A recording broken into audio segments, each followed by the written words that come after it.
I always thought that hospitals at night were quiet, almost peaceful places. Of course, there were emergencies and that air of urgency in the emergency rooms. But the rest of the building? For me, it was just a comfortable silence, interrupted by beeping machines and empty corridors lit by fluorescent lights. At least, that's what I thought until that night. It was on my third shift at dawn, when I realized that silence was not so comfortable. In fact, it seemed wrongly alive. Before we continue, turn off the lights, grab your headphones and click subscribe. Turn on notifications and leave your like to support the channel. That way, you won't miss any of our stories. What happened that night changed everything I knew about the world and about what really happens in a hospital after midnight. I remember exactly the feeling of walking down that corridor for the first time. The fluorescent light flashed intermittently, and the sound of my footsteps echoed off the linoleum floor, as if the hospital itself was watching me. Sometimes, I found myself holding my breath, listening to the silence, as if waiting for an answer. It was my third night shift, and I was in charge of covering the West Wing, an area that rarely received patients. The supervisor joked with me before leaving, "If you need company, talk to the ghosts." At the time, I laughed. Who wouldn't? But now, alone in the empty hallway, those words seemed more like a warning than a joke. The hospital at night is unlike anywhere else. The corridors, which during the day teemed with nurses, doctors, and patients, became long strips of desolation. The sound of the machines in the rooms was the only thing that broke the silence. But that night it seemed that even the machines were too quiet. While checking the task board, I heard a sound in the distance. It wasn't the beep of a monitor or the noise of stretcher wheels. It was something more subtle, a rustle, as if someone were dragging their feet along the ground. I looked around, but I saw nothing. I decided to ignore it. It was probably just my mind playing tricks. I was not yet used to that silence. But when I went to the break room to get a coffee, something strange happened. The door was ajar, which was not unusual. But as I approached, I felt a draft of cold air come out, even though the air conditioning was turned off in that ward. I stopped at the door, hesitating, and then listened. A sigh, slow, long, coming from within. I swallowed hard and pushed the door open at once, turning on the light. The room was empty. I looked around, trying to find some explanation, but everything seemed in order. I decided to grab my coffee quickly and get out of there. When I turned to the coffee maker, I noticed something that made me stop breathing. The mirror on the wall reflected the entire room, but in the reflection, the door was closed. The strange reflection in the mirror was etched in my mind as I left the break room. I tried to ignore the shiver that ran down my spine and focused on the tasks. Still, I couldn't help but take quick glances at the dark corners of the hallways as I walked. Around 2:30 a.m., the hospital was in near absolute silence. That's when it happened for the first time. I was reviewing medication reports in the control room, with my back to the door, when I heard a click. It was like the sound of a pen being pressed, but it was too close. I turned sharply in my chair, but there was no one there. The hallway was empty. I turned my attention to the papers, trying to convince myself that it was just the creaking chair or the sound of some device. But then I heard it again. Click. This time it seemed to come from inside the room. I looked around, examining every corner, my eyes fixed on the security monitor in the West Wing. The camera showed the main hallway completely empty.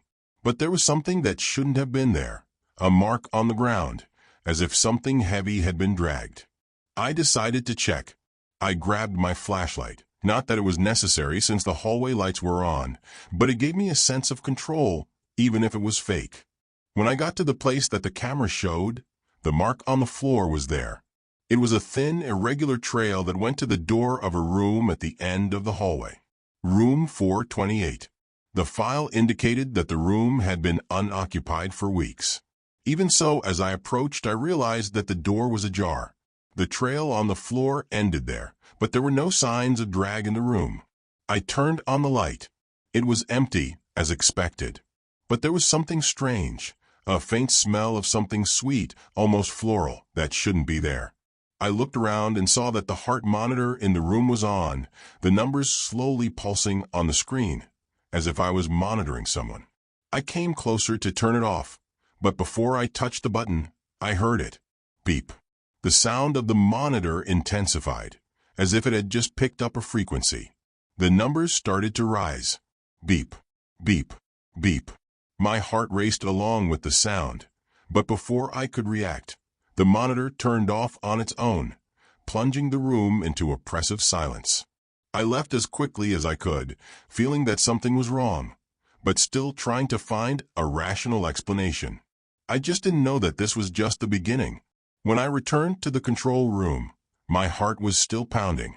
I turned on the security monitor again and looked down the West Wing hallway. It was empty.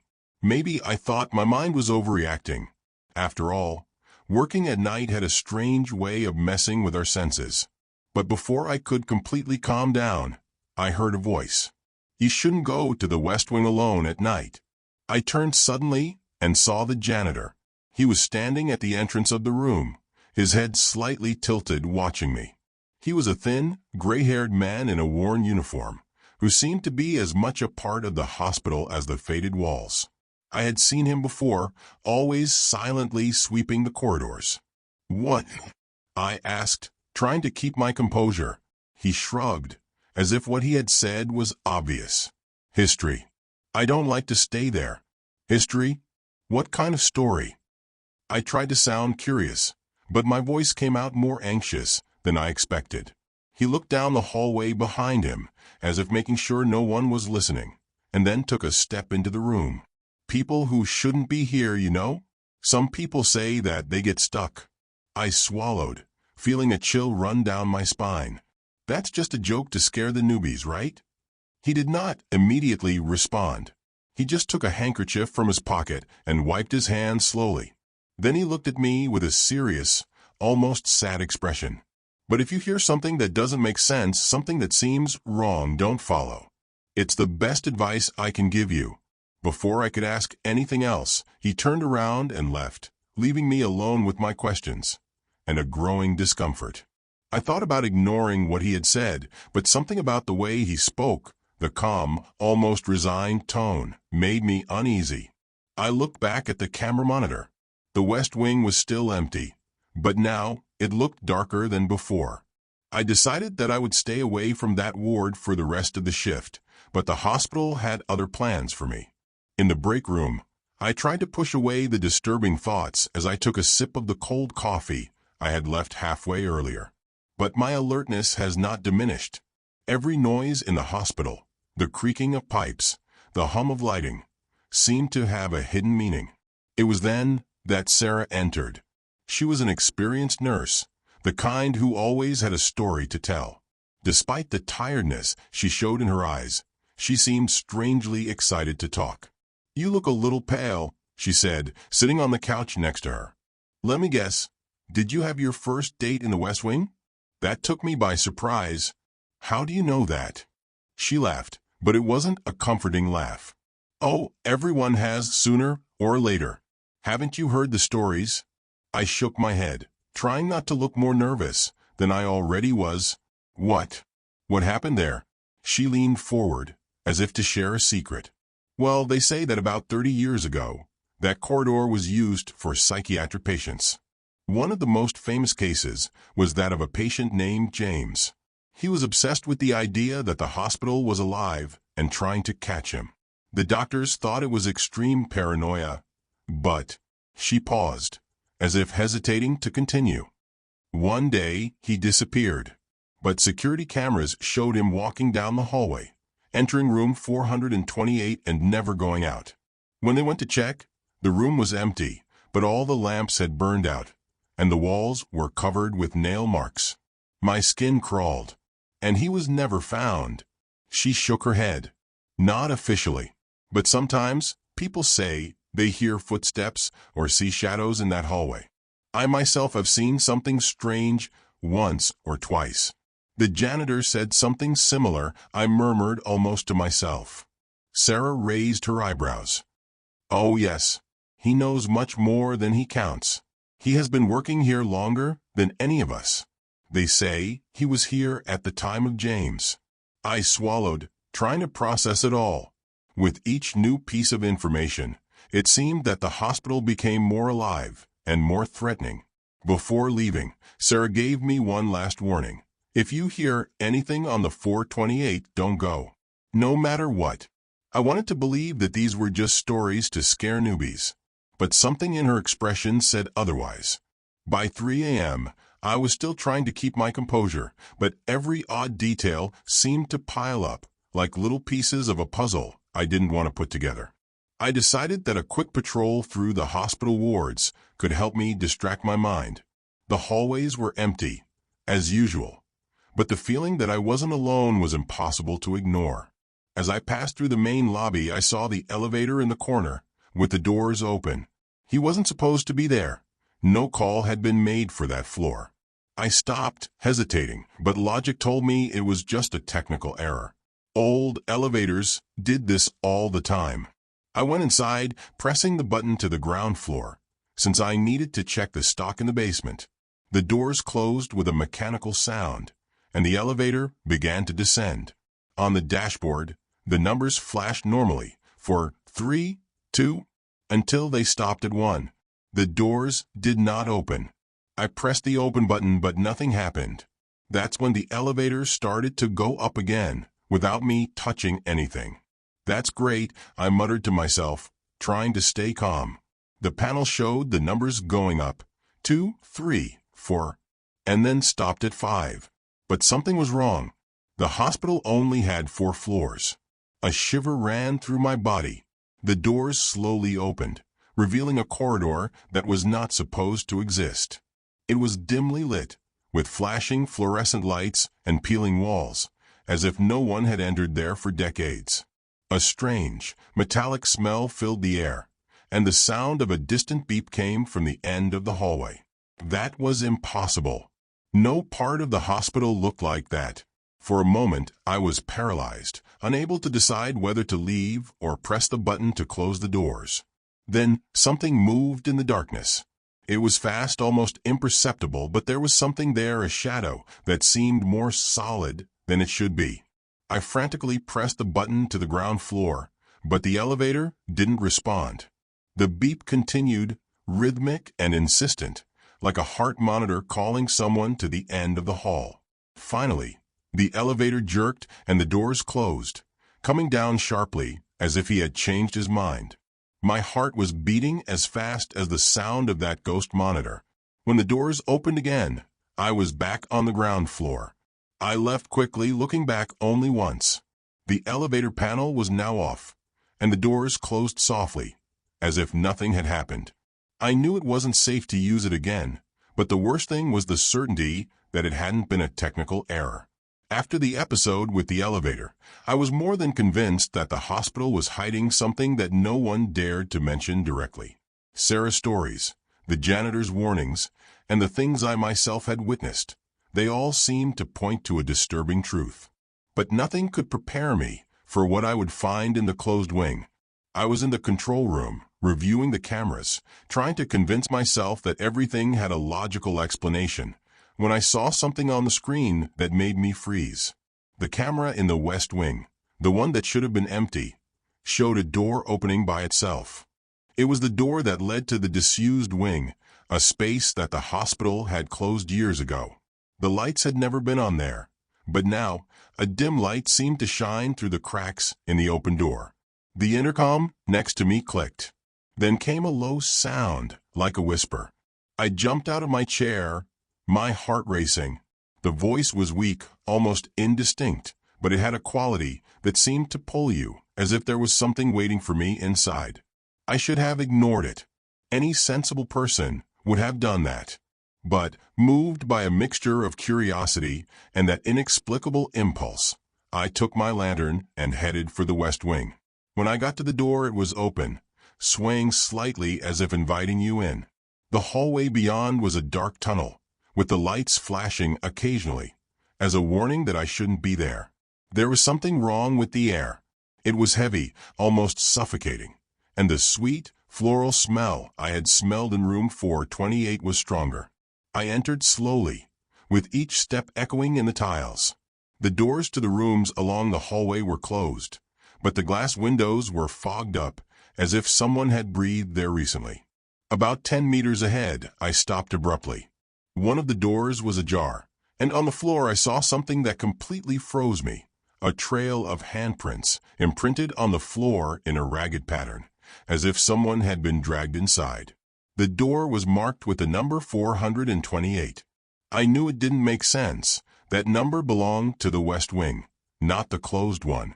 But there it was, as if the room had moved to that forgotten place. I took a deep breath and pushed the door open. The room was empty, but the walls were different from the ones I had seen before, covered with deep marks, as if someone had tried to escape. Suddenly, I heard the sound of a heart monitor behind me. I turned around, expecting to find some machine, but all I saw was a reflection in the glass of the bedroom window. A dark figure standing right behind me. Before I could react, the lights flickered one last time and went out, plunging everything into absolute darkness. When the lights came back on, I was back in the corridor of the closed wing, but something felt different. Silence was no longer just the absence of sound. It was overwhelming, as if something was waiting for me to take the next wrong step. I left room 428 as fast as I could, with the flashlight shaking in my hand. The idea that a figure was behind me made my skin crawl. But as I tried to get back into the main hallway, I realized something was wrong.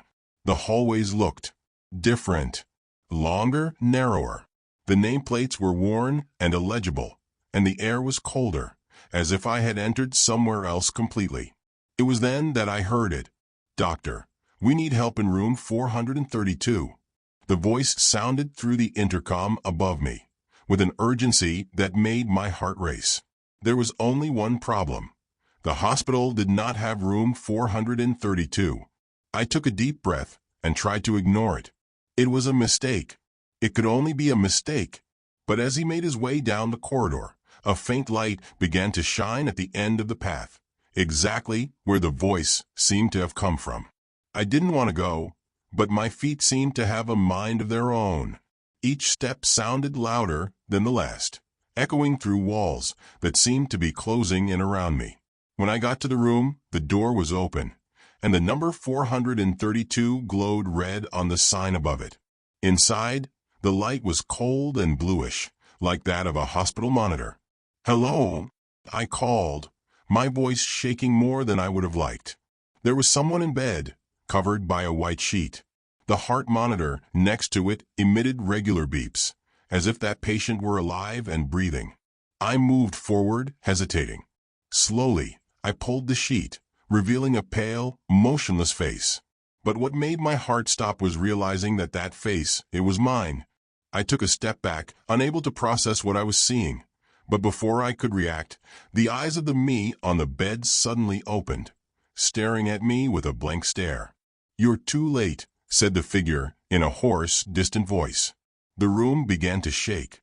The heart rate went off at a frantic pace, and the bluish light intensified until I was blinded. I covered my eyes and turned to flee, but when I opened the door again, the hallway was gone. All that remained was darkness. The high-pitched sound of the intercom pulled me out of that suffocating darkness. It was like a scream through the silence. I looked around, trying to situate myself. The runner was back, or at least something that looked like him. But the intercom continued to call, insistent and monotonous, as if it were a command that could not be ignored. He was coming from the nursing station near the West Wing, the same place where it all seemed to start from. With hesitant steps, I approached the station. The intercom flashed, the illuminated button casting a strange glow in the dark environment. "Hello?"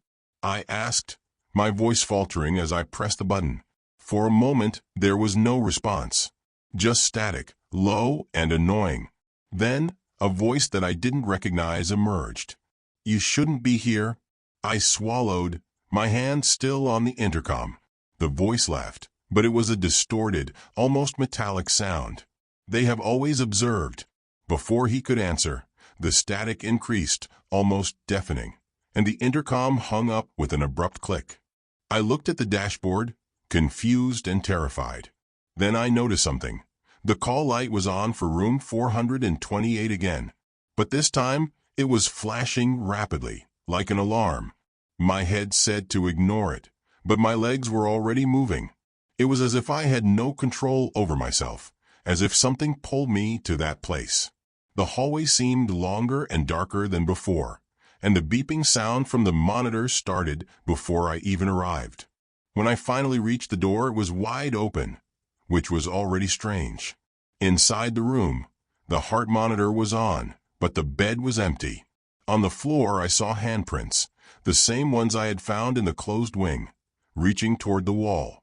It was then that the intercom in the room made a sound, and a familiar voice echoed through it. It was mine. "You're lost." The sound of the words was like a blow to the stomach. Before I could react, the door behind me slammed shut, and the lights flickered, plunging me into the dark for a split second. When the lights came back, the room was empty again. No monitor, no handprints. Just me and the sped-up sound of my own breathing. I needed to get out of there, but something told me that the hospital wasn't done with me yet. My mind was on the verge of collapse. Every step I took through the halls seemed to take me deeper into a logic-defying maze. No matter where I looked, everything seemed shifted, as if the hospital was reorganizing itself around me. That's when I started to notice. First, it was in the medication room. A supply cart I was sure I had left near the door was now in the center of the room, blocking my passage. I thought maybe someone had moved it, but the ward was deserted. Then he went to the cafeteria. The clock on the wall, which read 3:45 a.m., was now stopped at 3:10 a.m. Something seemed to play with time, or at least with my perception of it. I tried to convince myself that it was tiredness. Working during the night, with a mind full of scary stories, could move anyone. But then came the medical file. I was in the records room, looking for documents to confirm something Sarah had mentioned. As I flipped through the papers, a faint sound caught my attention. It was like a whisper, coming from the back of the room. The door to the file cabinet was ajar. I knew I had closed it before I left the room for the last time. With hesitant steps, I went there and opened the door completely. The files were there, but something was out of place. One chip in particular was at the top of the pile, as if it had been placed there on purpose. I picked it up with trembling hands. It was the record of room 428. The paper was yellowed, with handwritten notes that looked older than the hospital itself. One word in particular was highlighted at the top of the page: transferred. Below that, there was a list of patient names I'd never seen before, except for one, James. My heart raced. James, the man Sarah mentioned, the patient who had gone missing in the West Wing. Suddenly, the sound of the whisper became louder, almost as if someone was speaking directly into my ear. "He's still here." I jumped, letting the penny fall to the ground. When I turned around, the room was empty, but something had changed. The drawers of the closet were now open, papers scattered all over the floor, forming a kind of pattern, or perhaps a trail. I looked at the papers and realized that they led to the door. I swallowed hard and left the room quickly, trying to ignore the feeling that something was watching me from the depths of darkness. The locker room was the only place where I could breathe for a moment. Or at least that's what I thought. After what happened with the files, my mind was on the edge, and all I wanted was a few minutes to pull myself together. Upon entering, the sound of silence seemed heavier. The echo of my boots on the tiled floor was muffled, almost as if space was waiting for me. The fluorescent lights hummed lightly, creating dancing shadows on the walls. In the center of the room was a large mirror, with a worn metal frame. It reflected the whole environment, and I found myself in it, tired, with deep dark circles under my eyes and an expression of pure exhaustion. I rested my hands on the sink and took a deep breath, trying to calm the whirlwind of thoughts in my mind. It was then that I realized something. In the reflection, the closet behind me was open, But when I turned around, it was closed. I stood still, my heart pounding in my chest, trying to decide if it was just my mind playing tricks. I looked at the mirror again. There it was again. The closet, completely open, with an indistinct shadow inside it. I swallowed, and then I heard a sound coming from behind me, a faint creak, like metal moving. This time, I didn't hesitate. I turned quickly, expecting to find the open closet, but it was still closed. The room looked exactly as it should be, but something was wrong. Very wrong. When I looked back at the mirror, my reflection was no longer there. Instead of me, I saw an empty room. The mirror reflected the locker room as if no one was there except a dark figure in the background, motionless, with his head tilted as if watching me. My breath was held, and a chill ran through my body. Slowly, I turned to look directly at where the figure should be. There was nothing. I looked at the mirror again, and now the figure was closer, with long arms and fingers that seemed to stretch towards me. A crack echoed through the room, and all the lights went out at once. The sound of something dragging his foot across the floor came from the back of the locker room. I didn't wait to find out what it was. I ran outside, tripping over the door and almost falling down the hallway. When I looked back, the lights had come back, and the mirror now reflected only emptiness. But as I walked away, I heard something that chilled me to the bone, a low, hoarse laugh from inside the locker room. After what happened in the locker room, I knew I couldn't keep ignoring the signs. Something was present in that hospital, something that played with my perception and the laws of space and time. And now it seemed to be following me. The hallways seemed longer, the lights dimmer, and the sound of the hospital, which had previously been composed of machine beeps and occasional footsteps, now seemed like a constant murmur. It was as if the walls whispered, revealing secrets I didn't want to hear. And then I saw him for the first time. He was at the end of a corridor leading to the west wing, standing in the dim light, where the light from the ceiling could not reach. It was a tall, thin figure with ill-defined contours, as if the shadow itself had taken shape. For a moment, I thought it was a trick of light. But then he moved, slowly, almost as if it slid across the floor. His movement was unnatural, as if he did not follow the rules that govern normal bodies. "Who's there?" My voice came out louder than I intended, but at the same time it seemed muffled, as if the sound had been absorbed by the environment. The figure stopped. She didn't answer, but something about her presence seemed to fill the space, as if the air around her was denser. I swallowed hard and started to retreat, trying to convince myself that I should run. But my feet were heavy, as if something invisible was holding them in place. And then the shadow began to transform. Not in an obvious way, but its shape seemed to vibrate, distorting like waves in a lake. When I noticed, his eyes appeared, two bright dots of faded red stuck in me. It was then that I heard it, not with my ears, but inside my head, a deep and reverberating sound, a voice that seemed to be made of many others. "You shouldn't be here." The words echoed inside me, almost knocking me down. Everything around me seemed to spin, as if the hospital was folding in on itself. I closed my eyes and, with tremendous effort, managed to take a step back. Then another. When I finally opened them again, the figure was gone. The hallway was empty, but I knew it wasn't over. The feeling of being watched remained, and something told me that that shadow, or whatever it was, had made it clear that I was invading territory that was not mine. I didn't wait any longer. I ran back to the control room, locking the door behind me. But even there, the sense of security seemed like a flimsy lie. I was in the control room, still trying to control my breathing, when I heard knocking on the door. 3 firm, spaced touches, which made me freeze. Who could have been there at that hour? "Who is it?" I asked, my voice trembling. "It's me, the janitor." "Open." The familiarity of the voice brought me a strange, if temporary, relief. I opened the door slowly, and there he was, his faded uniform and indecipherable expression. "You look like you've seen a ghost, boy," he said, with a half-smile that didn't reach his eyes. "Maybe you did," I replied, trying to sound sarcastic, but my voice betrayed fear.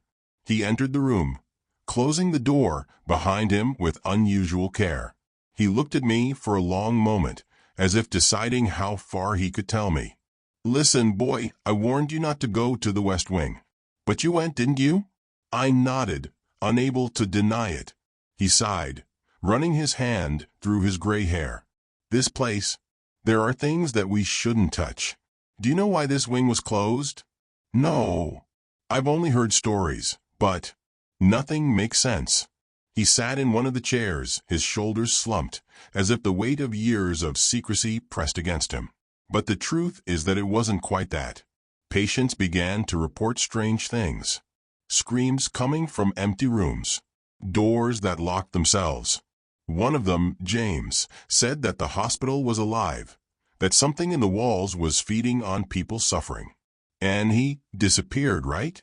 The janitor stared at me, his eyes tired, but filled with something that looked like a warning. James didn't disappear. He became part of here, just like everyone the hospital chooses. My hands started sweating. "What does that mean?" He hesitated, as if saying the words was dangerous. "It means that if you keep messing where you shouldn't, the hospital will make you next." A shiver ran down my spine. Before I could fully process it, he stood up abruptly. "Leave here when the shift ends. Don't look back. And if you hear something, pretend you didn't hear." I wanted to ask more. I wanted to understand what he knew, but he was already at the door. Before leaving, he looked at me one last time. Some of us manage to escape, but no one comes out completely in one piece. When he left, the room seemed colder. His words echoed in my mind, but one thing was certain. I couldn't ignore what was happening. No more. The janitor's words reverberated in my mind as I walked through the hospital, trying to look busy, but feeling like something was following me at every turn. My intention was simple: to finish the shift and get out of there as soon as possible. But the hospital had other plans. The janitor's words reverberated in my mind as I walked through the hospital, trying to look busy, but feeling like something was following me at every turn. My intention was simple: to finish the shift and get out of there as soon as possible. But the hospital had other plans. It was almost 5 in the morning when I realized something was terribly wrong. I was in the main hallway, trying to get to the lobby, but every time I turned a corner, it felt like I was back in the same place. The same supply cabinets, the same old posters on the walls. The corridor repeated itself, as if I were stuck in an endless cycle. I started walking faster, trying to ignore the growing sense that the hospital was playing fun on me. But the further I walked, the more the corridor seemed to stretch, the lights getting dimmer and the sounds farther away. Then something changed. The beep of a heart monitor echoed in the distance, coming from somewhere ahead. But it wasn't a normal sound. It was irregular, like a panicked beat, accelerating by the second. With the flashlight shaking in my hand, I kept walking, even though every fiber of my body told me to stop. When I finally reached the end of the hallway, I realized I was back in room 428. Only this time, the number on the door was pulsing with a reddish light, like a beating heart. The door was open, and inside there was no bed, no machines. Just a dark void that seemed to extend endlessly. I took a hesitant step inside, and the door closed behind me with a bang. The corridor that revealed itself was not like any other in the hospital. The walls were raw concrete, damp and stained, and the floor was covered with scratch marks. A dim light flashed ahead, guiding me like bait. With each step, the shadows on the walls seemed to move, as if something was alive in them. So I saw. The figure I had met earlier was there, standing in the middle of the hallway. This time it was bigger, more defined. His red eyes shone brightly, and his presence seemed to consume all the space around me. I couldn't move. My body was frozen, and the figure began to creep in, each step reverberating like thunder. When she was a few meters from me, she stopped. The red eyes fixed on mine, and a voice sounded in my head deep and vibrant. You belong to us now. Suddenly, the ground disappeared beneath my feet, and I felt as if I were falling into an endless abyss. The lights flickered, and the whispers from the hospital turned to deafening screams. Everything turned, and then silence. When I opened my eyes again, I was lying on the floor of the main lobby. The clock struck 6:15 a.m., and the first rays of sunlight came in through the windows. But I knew, as I stood up, that something had changed. Something in me was no longer the same. I left the hospital that morning with my mind in pieces. The shift was over, but the feeling that I was still trapped inside wouldn't let me. The rising sun looked artificial, an image designed to convince me that it was safe. On the way home, the janitor's words echoed in my head. Some manage to escape, but no one comes out completely in one piece. I wanted to believe that I had escaped, but I knew that this was not true. When I finally arrived at my apartment, I locked the door and threw myself on the couch, hoping to find relief in the silence. But silence was no longer my ally. Not after that night. I picked up my phone to call Sarah, perhaps to share what had happened and make sense of it. But when I unlocked the screen, something made me freeze. There was an unread notification. It was a message from an unknown number. "Do you think you escaped?" My hands began to tremble. Before I could process it, I heard a sound coming from the hallway of my apartment, a slight shuffling of feet, like the same one I had heard in the hospital. I stood up, trying to rationalize, but the shadow that passed under the door took away any possibility of logic. I went to the window and looked at the reflection in the glass, expecting to see myself there alone. But what I saw paralyzed me. In the reflection, the dark figure stood behind me, the red eyes shining with an intensity that seemed to hold me in place. I turned sharply, but the room was empty. I heard a familiar sound coming from my phone. A beep. Then another. The heart rate monitor. The hospital may have been behind me, but something of it had followed me. Something I couldn't escape. And now, every time I close my eyes, I see the endless corridor. What would you do if you went through something like that? Do you believe that places can store energy, or worse? Comment below. Don't forget to like the video, share it with your friends, and subscribe to the channel so you don't miss any terrifying stories like this. Until next time, if you dare to come back,